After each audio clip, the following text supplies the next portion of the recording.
जय श्री गणेश। नमस्कार, मैं आचार्य संजय द्विवेदी। मेरे समस्त प्रबुद्ध दर्शकों का मेरे चैनल पर हार्दिक स्वागत है। आज मैं केतु के राशि परिवर्तन प्रभाव को लेकर आपके सम्मुख उपस्थित हूं। अक्टूबर माह में एक महापरिवर्तन होने जा रहा है जो राहु तथा केतु का है। 30 अक्टूबर को यह परिवर्तन होगा जो कि एक लंबे अवधि के लिए होने वाला है। तो केतु का 18 माह के लिए होने वाला यह विशेष परिवर्तन समस्त राशियों को प्रभावित करने वाला है। आज मैं इस विशेष परिवर्तन का विश्लेषण लेकर आपके सम्मुख उपस्थित हूं। कर्क राशि के लिए केतु के इस महापरिवर्तन का क्या प्रभाव मिलने वाला है, कौन सा भाव प्रबल होगा, कहां आप कितना लाभ ले सकते हैं अथवा कहां पर समस्या आ सकती है, उसका क्या निराकरण है, संपूर्ण विश्लेषण मैं पूर्ण तर्क के साथ करने जा रहा हूं। प्रिय दर्शकों, ये राशिफल आपके चंद्र राशि पर आधारित है, अर्थात जन्म कुंडली में यदि 4 नंबर में चंद्रमा स्थित हैं, विराजमान है, तो आपकी कर्क राशि है। परंतु ये एक लंबी अवधि का परिवर्तन जो 18 माह के लिए होगा। तो यहां पर आपको कर्क लग्न यदि आपकी है तो आपको इस राशिफल को अवश्य देखना चाहिए। वर्तमान जगत में राहु और केतु एक ऐसे ग्रह हैं जो सर्वाधिक शक्तिशाली तथा अत्यंत क्रूर भी हैं, नकारात्मक भी हैं, विषाक्त भी हैं। परंतु राहु की तुलना में यदि केतु को देखते हैं तो केतु सदा ही राहु से विपरीत स्थिति में होते हैं। तो यदि राहु नकारात्मक है तो केतु का प्रभाव सकारात्मकता देने वाला हो, तो कहीं ना कहीं ये एक अच्छा परिणाम प्राप्त कराते हैं। कर्क राशि के लिए यदि अवलोकन करें तो ये गोचर तृतीय भाव में होने जा रहा है, जहां पर बुध की उच्च राशि में केतु का गोचर प्रारंभ होगा। बुध और केतु का मित्रवत भाव है। यहां पर चंद्रमा की राशि में होंगे तो चंद्रमा पर सदा ही राहु और केतु ग्रहण लगाते हैं। तो कुछ ऐसी स्थितियां बनेंगी जो कहीं ना कहीं से एक लाभ की स्थिति बनाएंगी।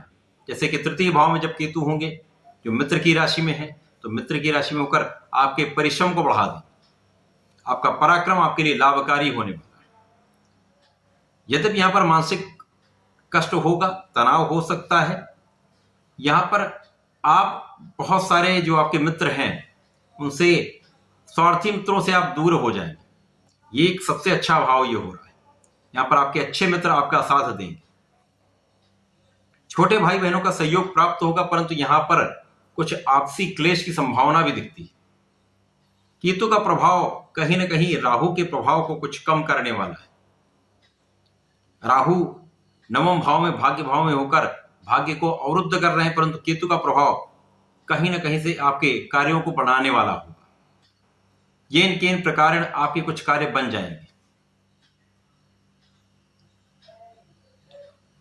मानसिक तनाव तो रहेगा ही, परंतु कार्यों में प्रगति से कुछ लाभ आपको मिलते रहे।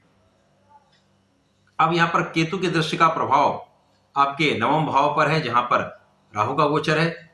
राहु गुरुदेव बृहस्पति की राशि में, तो कहीं ना कहीं से राहु का प्रभाव भी गुरुवत है।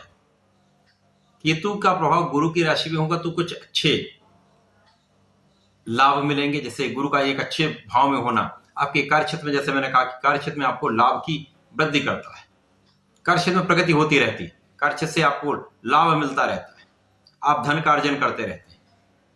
तो कहीं ना कहीं समस्याएं आती हैं, समस्याएं आने के साथ साथ उनका हल भी निकलता रहता है और आप आगे बढ़ते रहते हैं।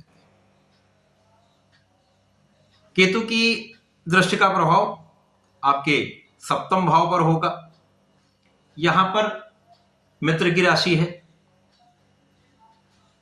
यहां पर निश्चित रूप से आपके लिए जीवन साथी के साथ कुछ मतभेद हो सकते हैं, परंतु आपके पार्टनरशिप में आपको लाभ अवश्य मिलेगा। साझेदारी में आपकी प्रगति अवश्य होगी। साझेदारी से धन का लाभ अवश्य आप प्राप्त करेंगे। यदि आप नए कार्यक्षेत्र को प्राप्त करना चाहते हैं तो ये एक अच्छा अवसर आपको प्राप्त होगा, जहां आप नई नौकरी का अर्जन कर सकते हैं, नई नौकरी आपको मिल सकती है, अथवा व्यापार आप प्रारंभ कर सकते हैं। स्ट्रगलिंग टाइम है, संघर्ष का समय रहेगा, अप डाउन होंगे, उतार चढ़ाव चलते रहेंगे, परंतु यहां पर आपके कार्य में सफलता मिलती रहेगी। तो केतु का प्रभाव कहीं ना कहीं एक सकारात्मकता भी दे रहा है। केतु का प्रभाव आपके लाभ भाव पर भी।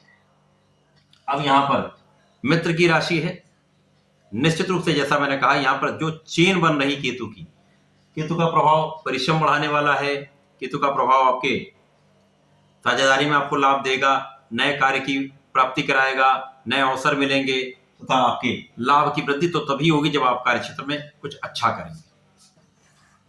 परिश्रम करेंगे तो कार्य क्षेत्र कहीं से कहीं से आपको लाभ देगा ही। कर्क राशि के लिए बहुत सारी समस्याओं के होते हुए भी, भाग्य के अवरुद्ध होते हुए भी, केतु का प्रभाव ये न केन प्रकार से किसी न किसी प्रकार से आपके कार्यों को बढ़ाने वाला होगा। कार्य बन जाते हैं ऐसे समय। केतु का ऐसा प्रभाव होता है कहीं न कहीं से आपके लोगों के सहयोग से या किसी न किसी प्रकार से आपके बुद्धि बल पर या ज्ञान के बल पर या अचानक कहीं से कहीं काम बन जाता है। तो ये काम बनेगा, आपको अवसर की प्राप्ति होगी, उसका लाभ आपको मिलेगा। तो धन का आगमन होगा, इससे आपके कार्य क्षेत्र में आप आगे बढ़ते चलेंगे। बहुत लाभ नहीं मिलने वाला है क्योंकि कर्क राशि है, निश्चित रूप से यहाँ पर समस्या होगी, तनाव भी होगा, शारीरिक स्वास्थ्य भी यहाँ पर आपका डिस्टर्ब होगा, स्वास्थ्य समस्याएं बनी रहेंगी, क्लेश रहेंगे, विवाद रहेंगे। समझदारी से आपको चलना होगा, समय को ध्यान रखकर आपको कार्य करना होगा, अपने कार्य को पूर्ण निष्ठा के साथ करना होगा, वाद विवाद से बचना होगा, वाणी पर नियंत्रण रखना होगा। यदि आप इतना कर लेते हैं तो कहीं न कहीं से आपको अवसर प्राप्त होते रहेंगे, लाभ मिलता रहेगा। कर्क राशि के जातकों को नियमित रूप से भगवान सूर्यदेव को जल देना चाहिए, जिससे आपका आत्मबल प्रबल हो, कॉन्फिडेंस आपका बना रहे, मन डिप्रेशन में ना जाए। साथ ही साथ प्रत्येक सोमवार को भगवान भोलेनाथ पर जलार्चन करें, दुग्धाभिषेक करें, सफेद पुष्प का अर्पण करें, तो निश्चित रूप से जीवन में प्रगति अवश्य होगी। आपको लाभ अवश्य मिलेगा, आपका मन के भटकाव वो आप दूर कर पाएंगे। तो ऐसा करके इसका लाभ लें। धन्यवाद, नमस्कार।